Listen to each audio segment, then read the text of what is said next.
So tonight I want to talk about our practice as intimacy with the mystery. This is a koan from the Blue Cliff record. It's part of a koan. It's called Pao Fu's Summit of the Mystic Peak. And so this is to what they like to call in the koan literature adepts on a walk together.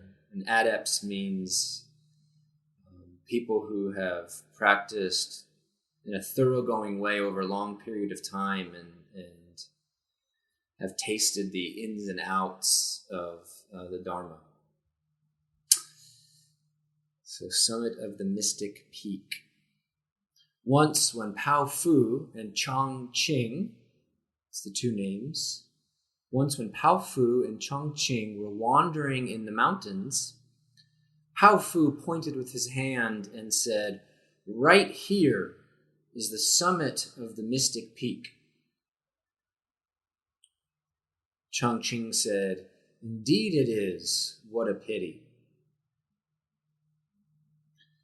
Once when Pao Fu and Chong Qing were wandering in the mountains, Pao Fu pointed with his hand and said, "Right here is the summit of the Mystic Peak." Chong Qing said, "Indeed it is. What a pity."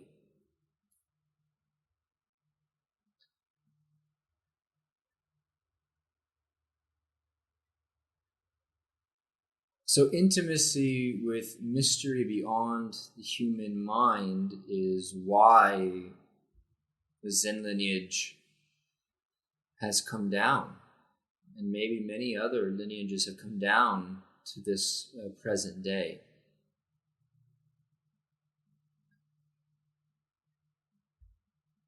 And maybe it's necessary to say this because sometimes Zen is reduced to being essentially a way of being calm and present.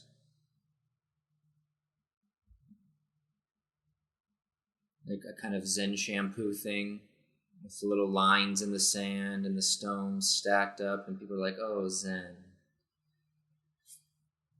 Or sometimes Dharma is reduced to a kind of meditative psychology that the essence is about being happy. And that may be true, but the happiness is either a byproduct of not taking the self to be as real as we thought it was, or B, they're talking about a happiness that's different than conditioned happiness.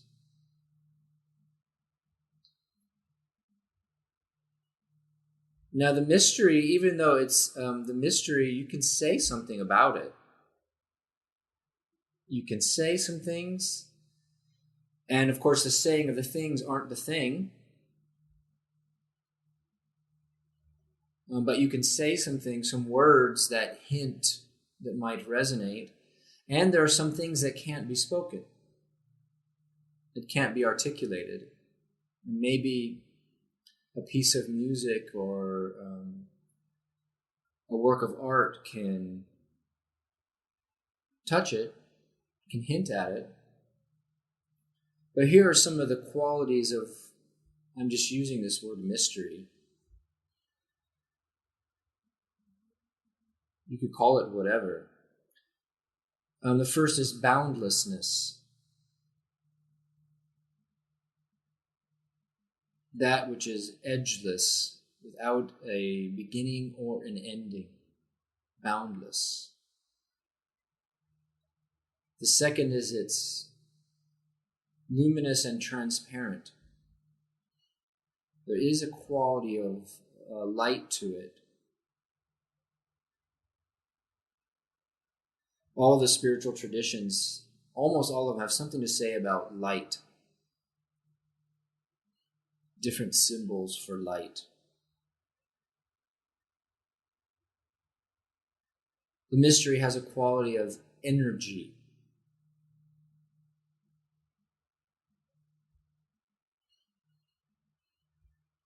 Taoists have a concept where they talk about 3 levels of energy. One is your personal vitality.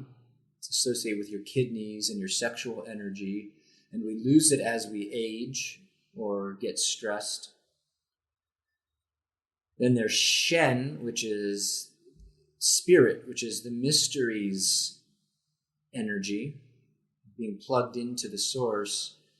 And then Qi, or Ki, or Prana, which most of us, we're very familiar with that. And that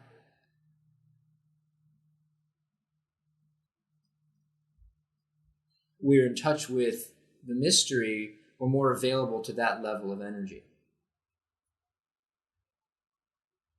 Again, these are just words, but what do they hint at? So boundlessness, luminous transparency, energy. It has the quality of knowingness. Some of the scriptures say the Buddha mind is omniscient. Omni, everywhere knowing. Everywhere knowing. Sometimes when this gets filtered through a theistic lens, we feel like, oh, God is watching me. I remember when I was young, I used to feel like I was in someone's movie. I had this weird feeling, like I'm in someone else's movie. We're in someone else's dream. It's not really a someone else. The mystery has the quality of undividedness. You often hear me talking about how one of the functions of ordinary mind is discrimination. The reason that you know that a door is not a cupcake is because there's a function of your brain that can distinguish one object from another. And so ordinary mind deals in discrete things that are unrelated.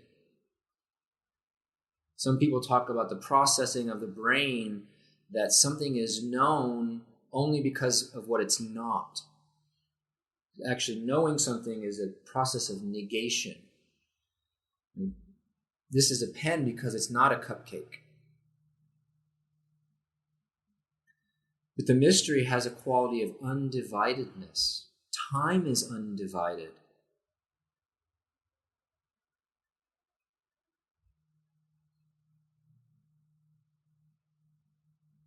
Space is undivided. The mystery is not divided into polarities of Democrat or Republican, masculine, feminine, here or there, good or evil even, which is something very difficult to really grasp. Mystery has the quality of perfectionness. Doesn't make any sense.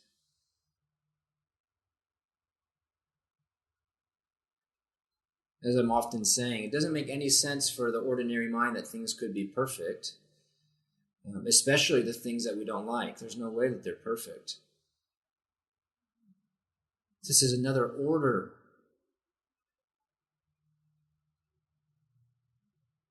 That everything belongs. Everything has its own light, as Yunmen said.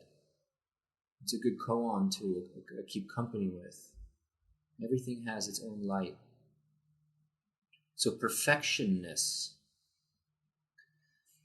Mystery has the quality of compassion.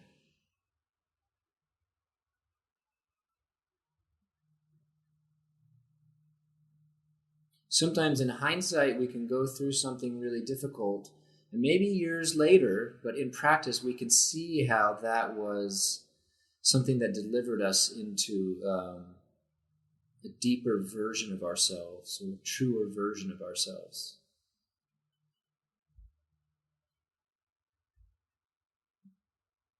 From our ordinary human perspective, we can't help but see injustice and see a world of victims and perpetrators, and that's true from our human perspective. But from the mystery's eyes, there's just compassion. In a sense, it's all a goad to wake up.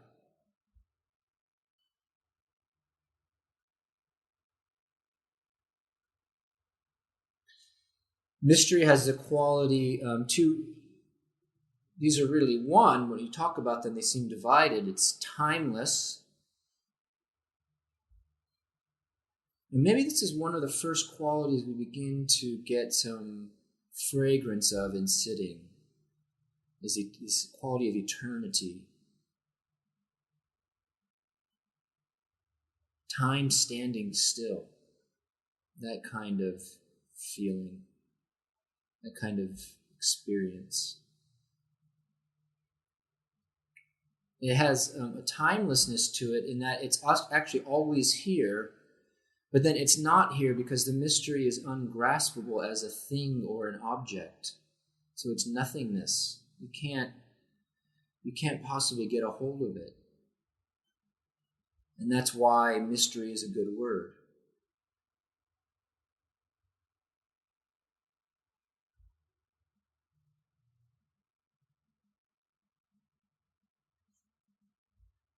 So I articulated some things, I put words to some things, and that may inspire or affirm, it may just as likely confound and obstruct. But some things are beyond articulation and understanding. There's absolutely nothing, they're just, because language is working within a dualistic structure. Everything I said has an opposite. There's an opposite of compassion. There's an opposite of perfection. There's an opposite of knowingness. And the mystery is not confined to these dualities. There's something in our practice about working in the dark. Working in the dark. There's a very wonderful teacher named Jogen Salzberg. And she talks about two aspects of practice. One is enlightenment, and the other is endarkenment.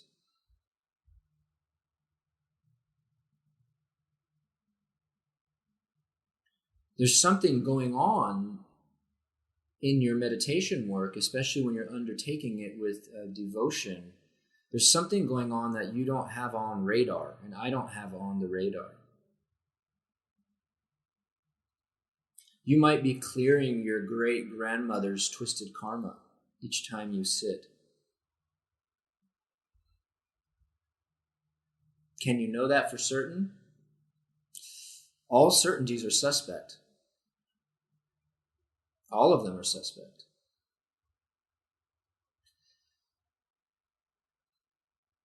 So in respecting the mystery, we do devoted meditation work without trying to grasp it. This is mature practice. This is what frustrates a lot of people about the Zen tradition, because unlike the other traditions of Buddhism, there are very few maps of realization and insight. There are some that are very much worth looking at because they're just more windows into the mystery. In the Soto lineage in particular, there's Dongshan's 5 ranks, or 5 positions. And you can find a good book on that by Ross Bellatier, I think it is. And it's a good book because it will just nudge you into more mystery rather than giving you a new scaffold. But more important than knowing where you are, or where I am, which is generally a delusion of the relative mind, is doing devoted meditation work without trying to grasp it.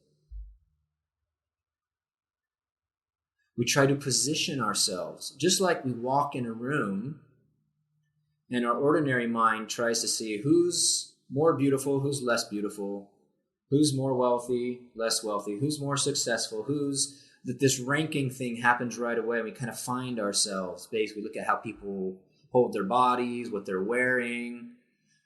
And maybe some of the social anxiety we feel is we're trying to kind of find our position. And we bring that into meditation too. kind of sitting in the Zendo, we want to know who's more awake or who's more advanced, or do they have it, or...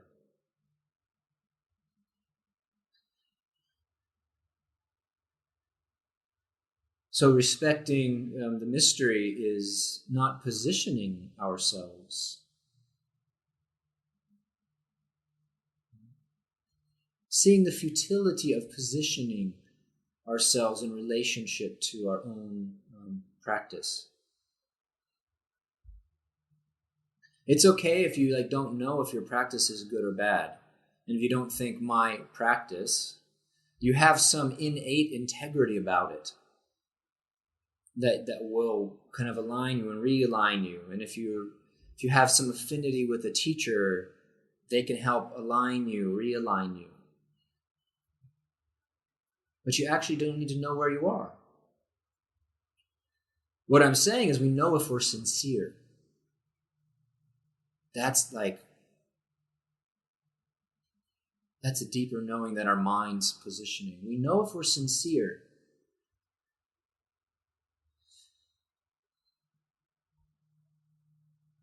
Eventually, we will hit a point where, whether we're trying to respect the mystery or not, it just becomes, we just don't know.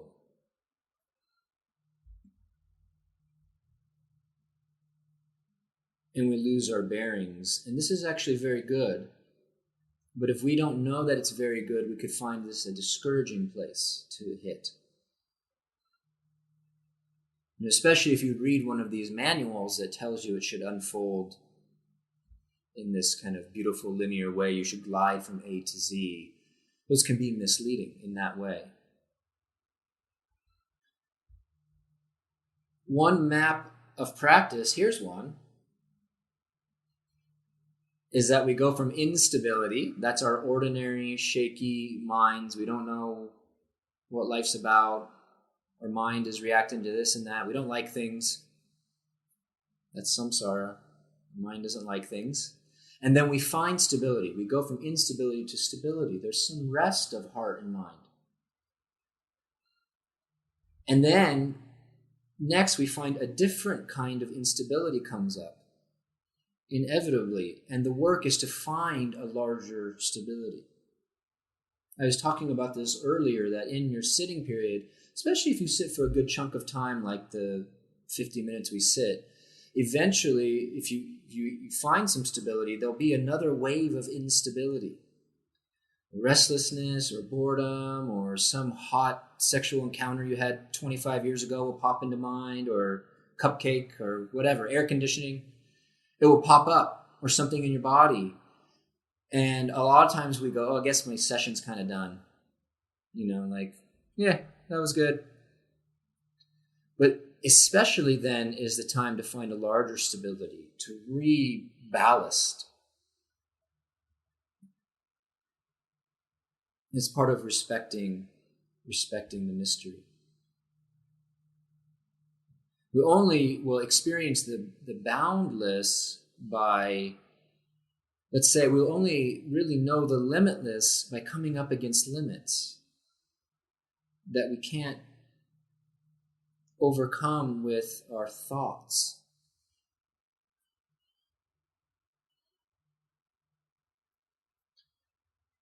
And so we're shelving the evaluating mind and plunging into the dark.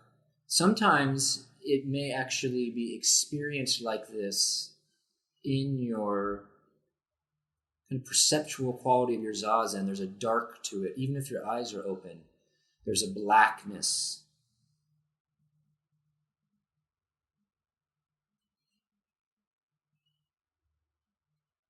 Mystics have called this by various names over the years. There's a blackness. And that's a thing to lean into rather than avoid.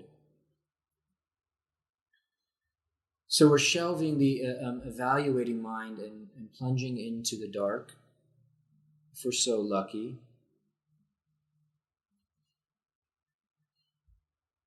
And then this affects our experience with the world. A tree is not a tree. And you could use anything, any noun, any object. A tree is not a tree. And it's more than a tree. The stuff of life is not what it is, and yet it's more than what it is. It's a vehicle for something else. And it's something else's vehicle.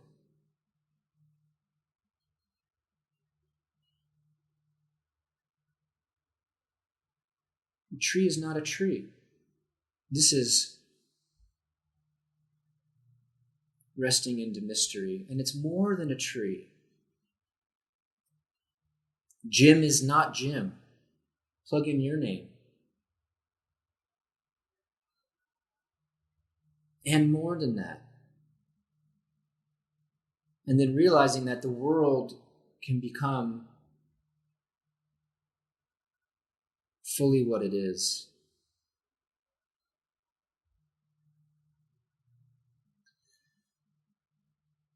The poet Paul Eluard, I don't know if I pronounced that correctly, said there is another world, but it is in this one. There is another world, but it is in this one. We could also say this one is inside another world. There is another world, and it's inside this one.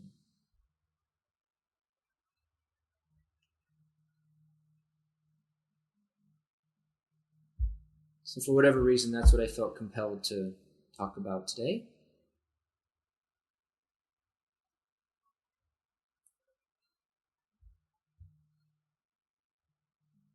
Welcome, Manuel. You're very welcome to be here. Just now opening this message. Hi, good to see you.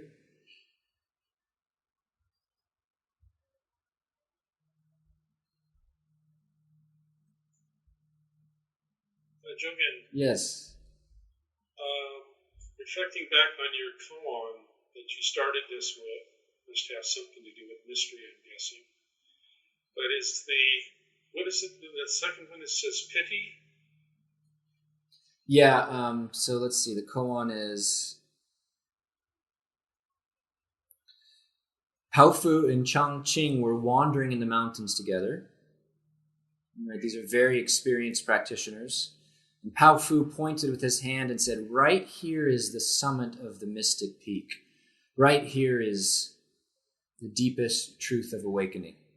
Right here is the great perfection. And Chang Qing said, indeed it is. What a pity. What a pity. What a pity. Is that referring to the fact that you're right, but you just put it in a box? What do you think? Keep company with the koan. It's a good one. Thank you. Yeah. I mean, isn't it? I don't know if I do it sometimes or some other teachers do it. If they say something like, "Right here is the Buddha's awakened mind," and you're like, "Oh man, really? Like right here?" The koan is more than that, but Can I say something? Or sorry.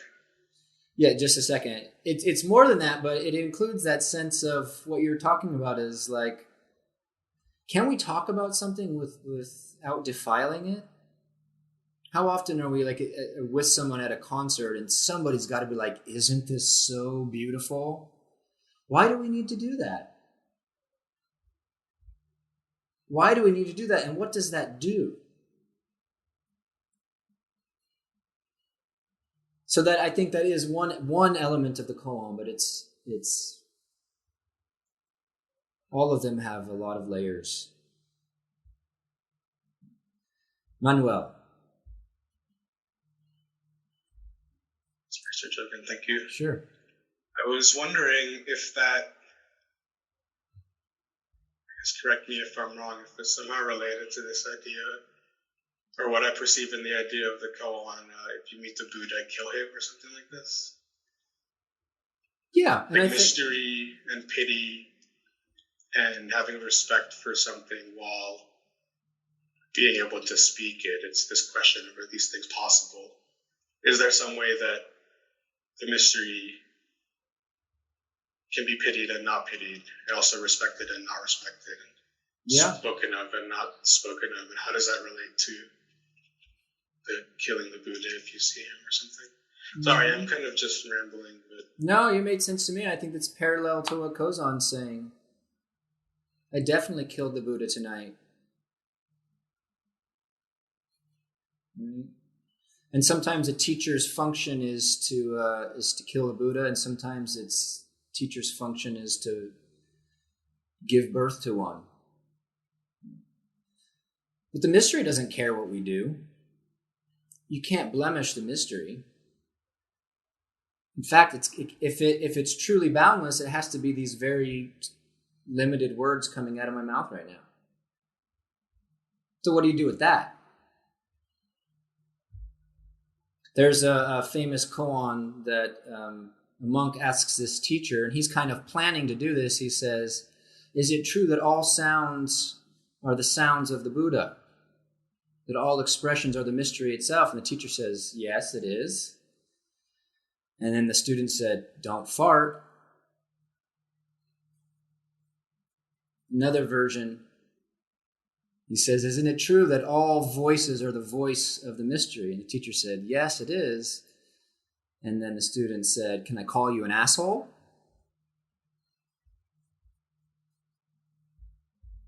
What does the master say? I don't remember. I think he hit him. Thank you. Yeah. Which is a kindness in those old Chan monasteries. Master, how does the teacher find that line between respecting and defiling? Is that even something that can be charted? Or is it besides the point to even try? Well, the job of a Zen teacher is to dissolve places that we cling to. That's it. That's their function. Sometimes to inspire, sometimes to instruct, but wherever we take up a position, to say, no, not there. And there is that ongoing, sorry, am I speaking too much? You're fine.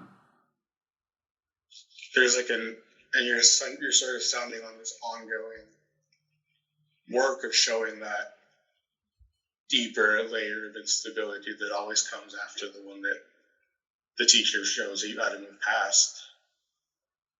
Until we stop seeking for stability, and then that's real stability. Alice was asking, what exactly is a koan? Thank you. The koans were these... The koan means a public case. What they are is these collected dialogues that come down from like Tang Dynasty China all the way up through Japan in the 17th, 18th century. They're dialogues between teacher and student or different practitioners that came out of their practice experience and are used to